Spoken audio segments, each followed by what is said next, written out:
నమస్కారం. ఘంటారావానికి స్వాగతం. ప్రధానాంశాలు. విజయవాడ ఉగ్ర లింకుల కేసులో 5వ రోజు నిందితుల కస్టడీ.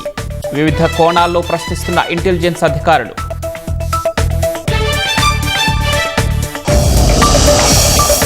అమరావతిపై వైసీపీ దుష్ప్రచారాలు మానాలన్న పార్థసారథి. లేకుంటే భవిష్యత్తులో ఆ పార్టీకి పుట్టగతులుండవని వ్యాఖ్య.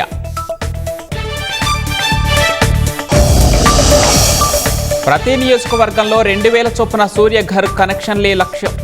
ప్రజలందరూ సద్వినియోగం చేసుకోవాలని గొట్టిపాటి పిలుపు. టెక్నాలజీతో పాటు అప్డేట్ అయితేనే కెరీర్లో వృద్ధి.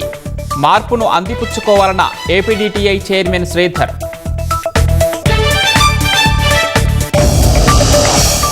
పశ్చిమాసియాలో 37వ రోజు భీకర దాడులు.